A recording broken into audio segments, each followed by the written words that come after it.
Whenever I click, for some reason, it stops recording. Anyhow, return length of the set of similar movies. And I'm going to need to cast that to a float. And we'll say the length of union of movies for both users.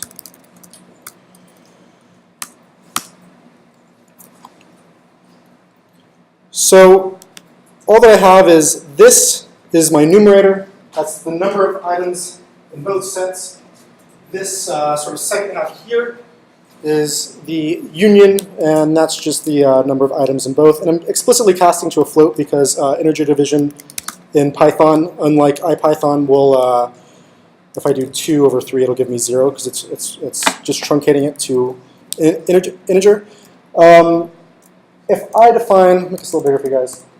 If I define Annie's movies as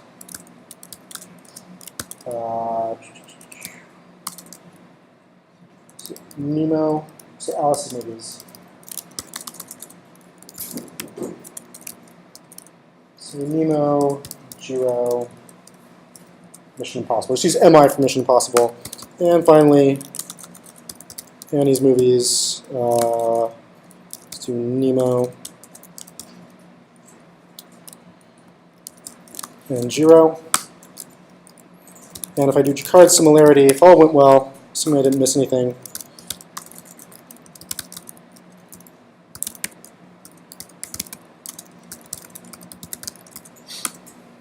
it gives me the result.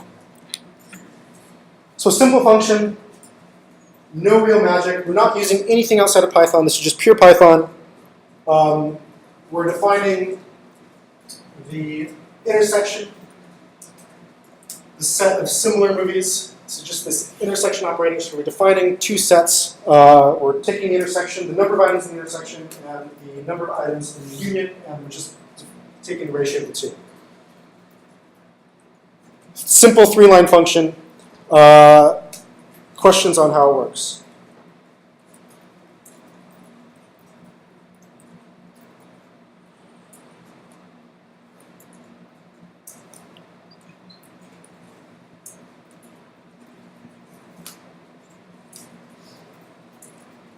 Okay, let's take a 10-minute break. We'll come back at 8, and we'll do the in-class exercise, the in-class lab.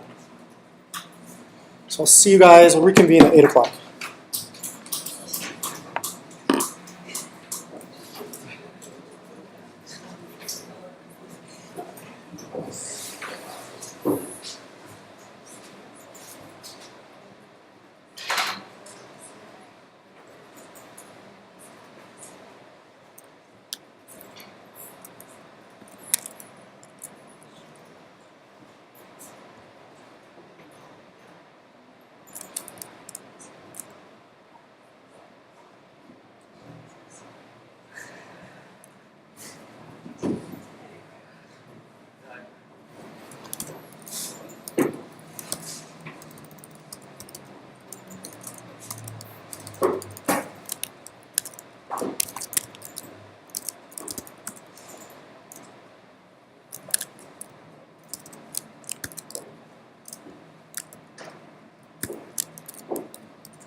I'm going to post a modified version of that code on Slack. It's exactly the same thing. It's just a little bit simplified, a little easier to read.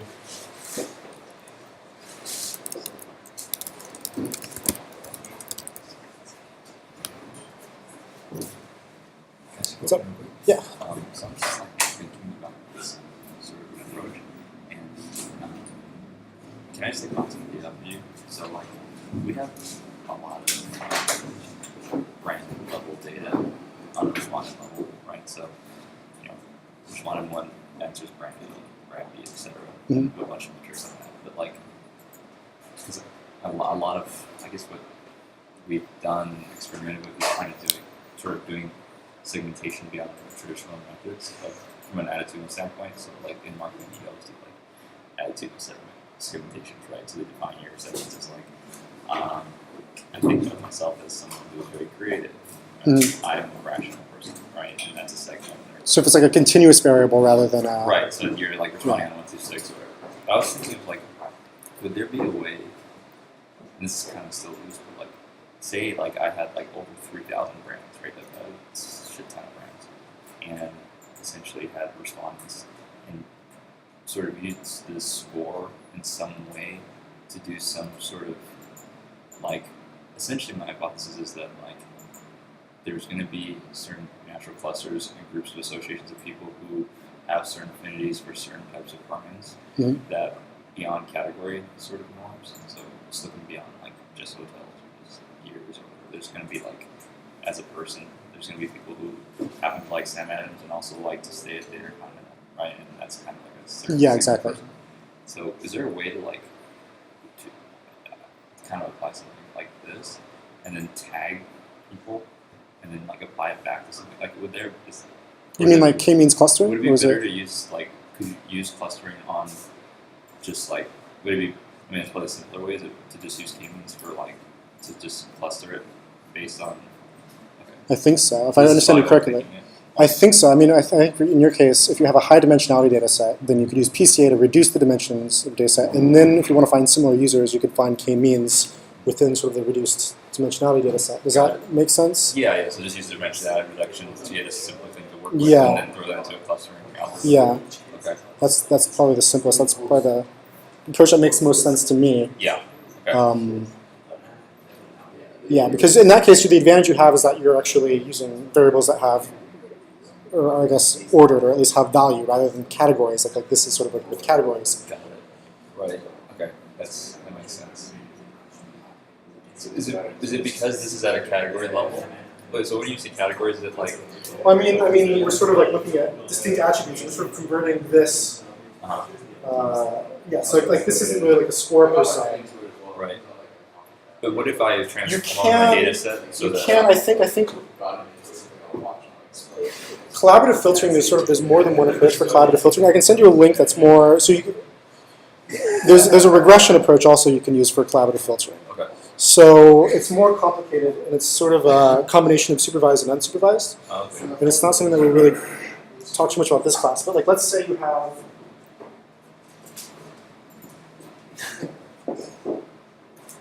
and if you had, say, like a matrix that we already have.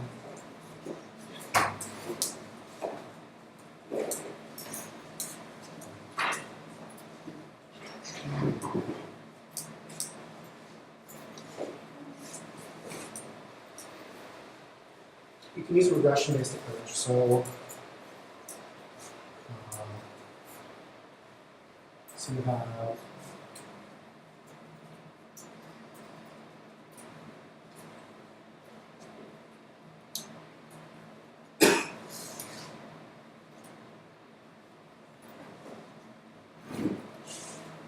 obviously have one of these, and then you have like features for these. So it's sort of like you can sort of use a hybrid approach, like the content-based and the collaborative-based approach. So let's say like user 2, user 3, and this is going to be a sparse matrix. So like we just talked about, let's say that these are these ratings. And so I can use this actually.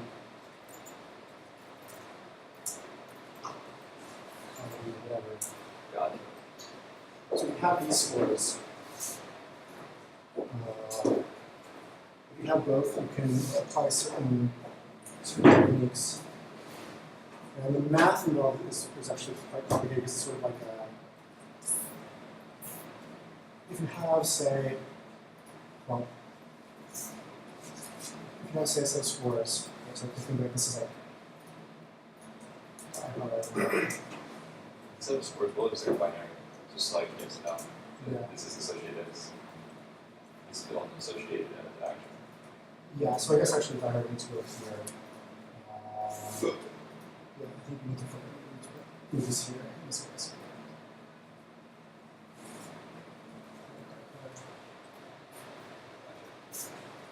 And you have users. So it'd be a stack, sort of. Yeah. Yeah, exactly. So we'll go from the index. Anyhow, so if we have something like jars here, and let's say that I can use it here, and you don't know, you want to be able to predict like whatever any attribute of any meaning. Sorry, so let's use it here. You can use a regression-based approach. So it's sort of like a multi-parameter regression. So you can do a regression on features, and you can do basically regression on simulated between users. So let's say your unknowns. I don't know if this is sort of what you're trying to solve. What the unknowns are. So I guess for moving, the unknowns might be. The unknowns might be the actual features themselves. So I guess the feature scores. But for a user,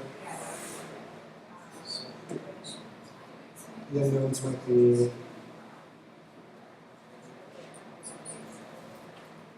actual like ratings for you.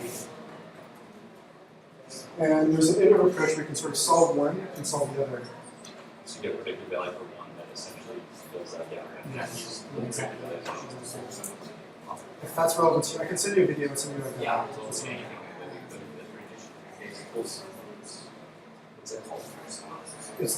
It's basically regression-based collaborative filtering. So it's collaborative filtering, but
okay, so let's sort of recap our approach. So we've explored each step of an algorithm that if we have a set of users, and we have, say, a set of purchases, a set of likes, a set of ratings between users and items, then we can, using that information, we can define a similarity between any two sets of users.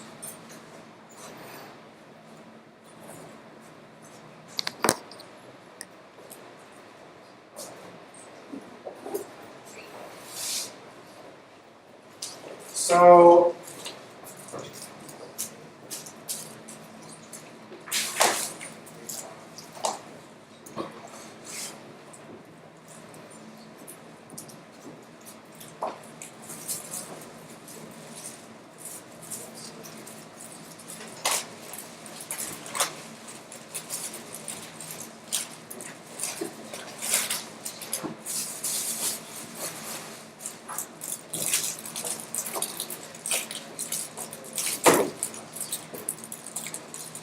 So sort of amend this list. I guess put item 0.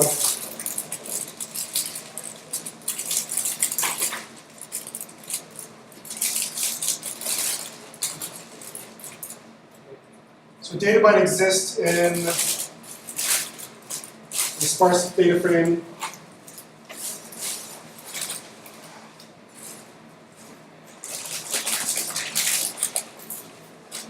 Data frame / table.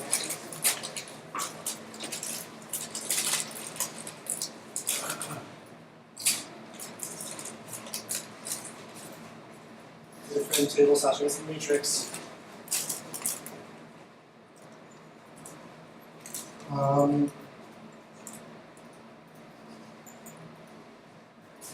Where we have something that looks sort of like this.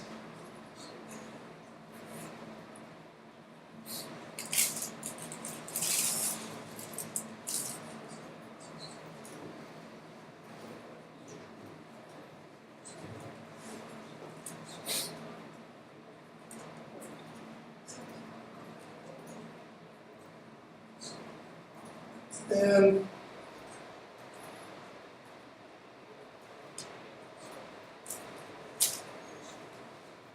so it's a sparse matrix. That's 1 where the user has seen the movie, 0 where they haven't. And we call this a sparse matrix. Initially, in some data sets, it might look like this. And we want to transform it to, so this is our first step.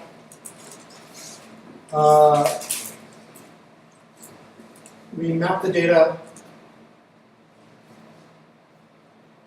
to a dictionary. A dictionary where the keys of the dictionary, are values, are users. And values are a list of purchases, movies, likes, etc. So an example would be,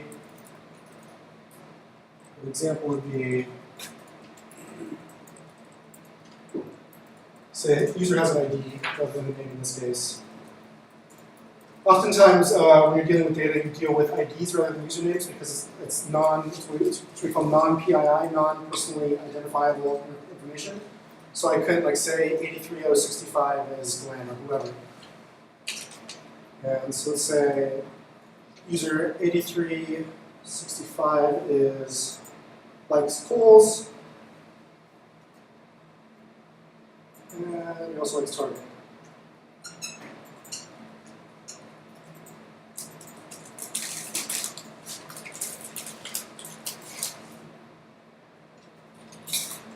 So I convert the data into this format. And again, our objective is we want to recommend based on what similar users have purchased. And so preconditioning step is the data is that we need to sort of map the preferences for each user. And We do this for each of the users in our data set. So we're mapping it from a sparse matrix to a dictionary.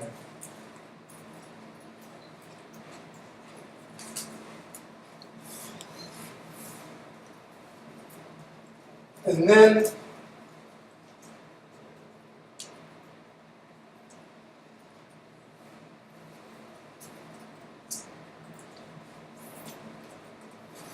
for each user,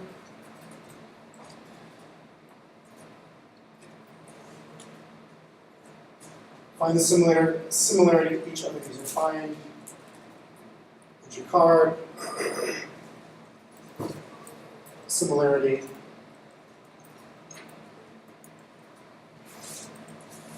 to each other user.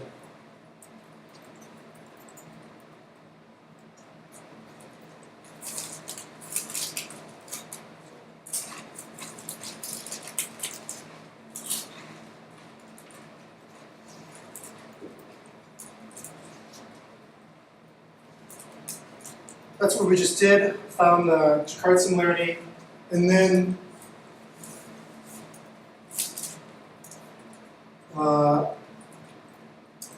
for each user,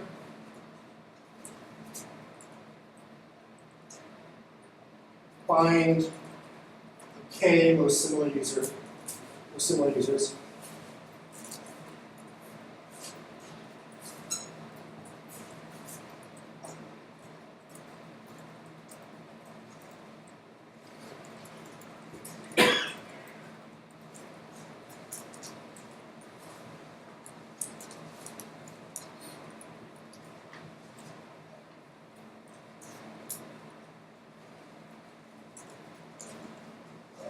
So continue over here.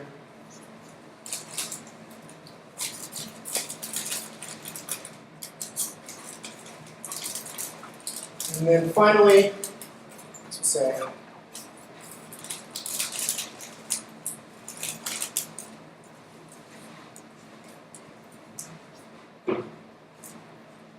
recommend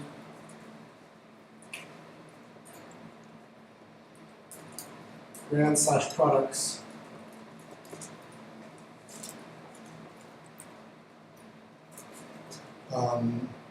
from similar users.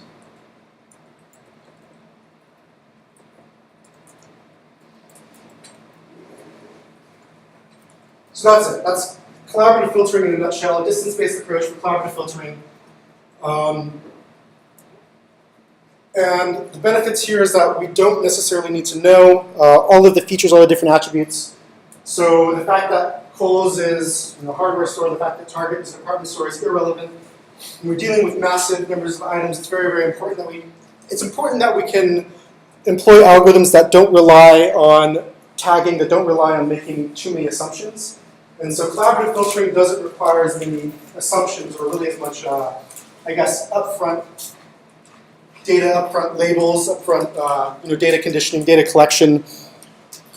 And so there's definitely cases where it's preferable to content-based filtering. Right. So we have a bunch of users. They've liked, they've purchased various movies, products, items, whatever. We take this sparse matrix and we represent it as a data frame like so. Again, this dictionary is an isomorphic representation, an equivalent representation of the sparse matrix. Oftentimes, when dealing with sparse matrices, you always move it into a dictionary type of object so you can save memory, so you can have more flexibility with how you work with your data. And so once we have it in the dictionary, the keys of our dictionary are the user IDs. The values are the list of items that they've liked, that they've purchased. And so we go through each user, and for each user, we go through every other user, and we calculate the Jacquard similarity based on the set of items. Right? So we have each one of these lists is a set of items, and so for each user and for every other user, we get this matrix of Jacquard similarity. And from that, we can further break it down and we can find a list of k most similar users, right? So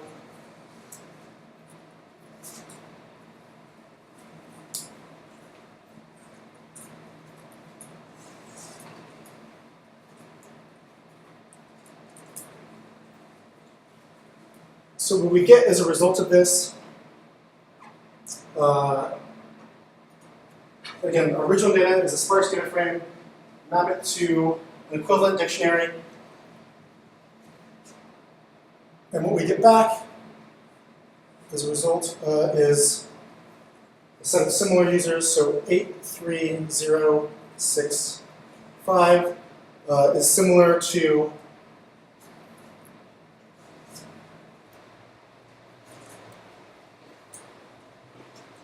say 8207. I'm just sort of making up other users that will be similar to. And these are the k-similar users.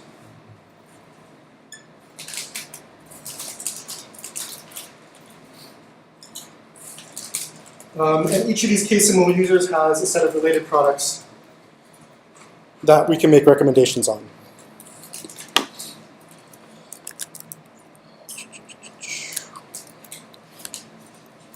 So for today's exercise, we're going to be doing something a little bit different, and that is we're not going to be using scikit-learn at all. In fact, scikit-learn doesn't natively really support collaborative filtering. So we're actually going to be sort of building it from the ground up. We'll be using pandas, but aside from pandas, we'll be really just using raw Python. And so we'll be employing this. We'll be applying these steps and sort of employing this from scratch. I'm going to post this. You guys have this in your, if you go under lectures, Lecture21, it's this under exercise. It's this recommenders.py file within the exercise folder.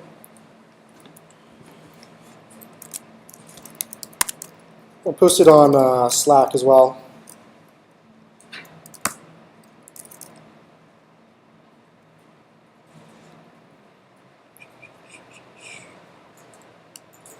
And I'll leave this for you guys to do.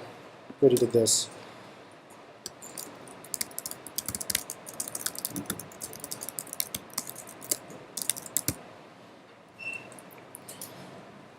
So this doesn't quite run yet. It'll be up to you guys to implement first few things. I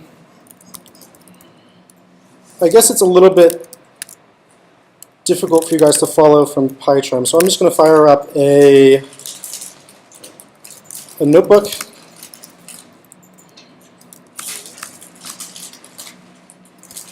And we'll do IPython notebook.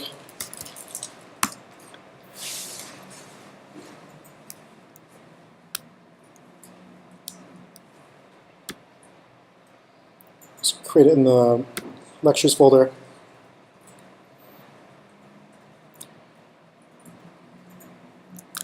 So let's address this first section. Again, there's nothing here that's particularly surprising.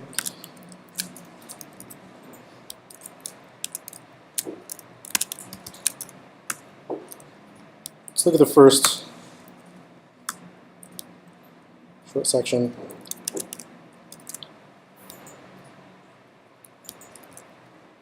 Right, so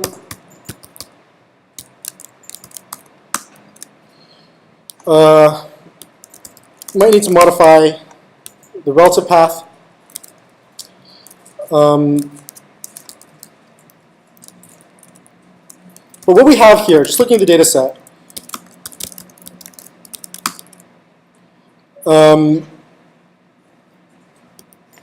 we have a set of user IDs and we have a set of stores. So these are a set of likes, a set of likes for a particular brand by a particular user.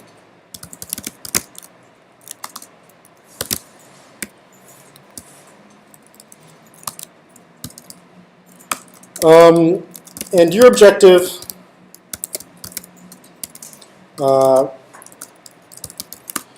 is to build a collaborative filtering algorithm based on this data.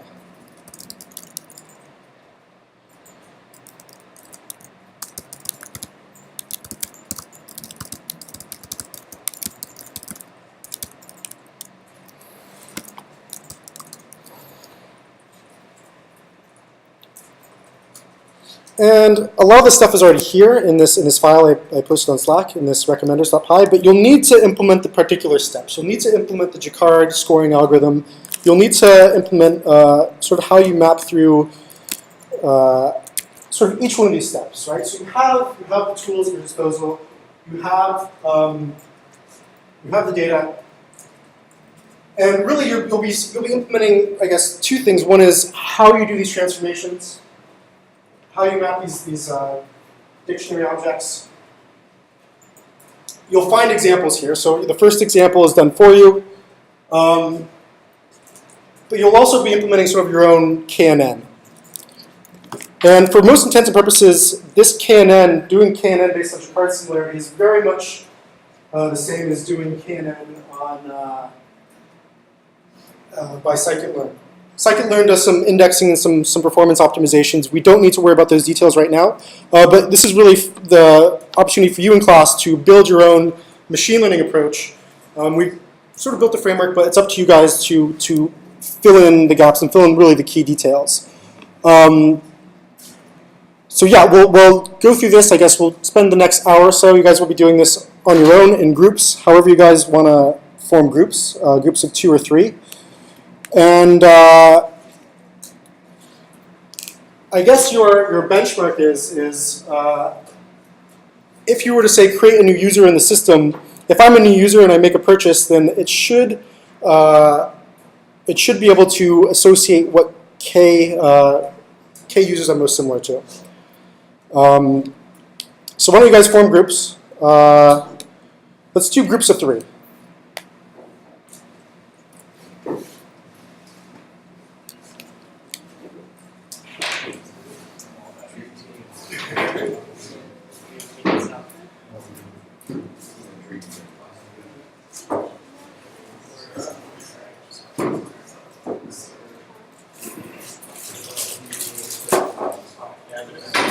Yep.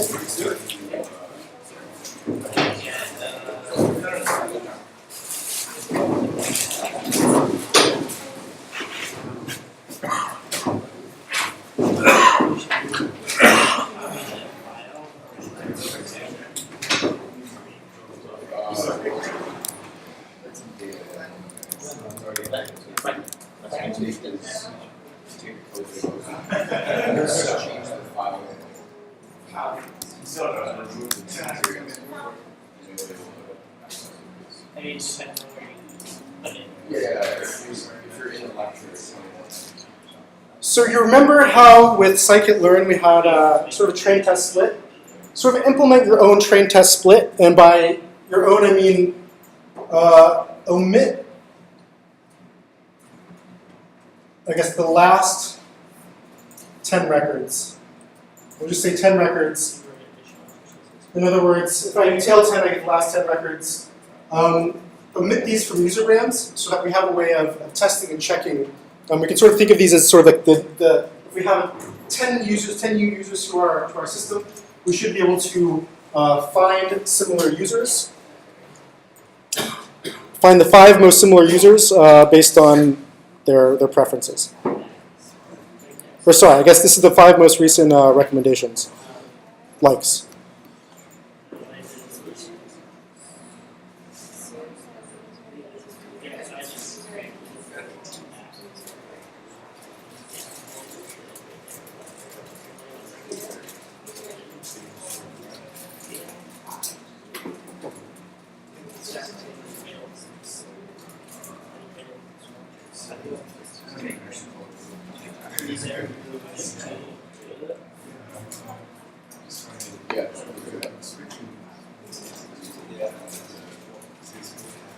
Sorry, 1.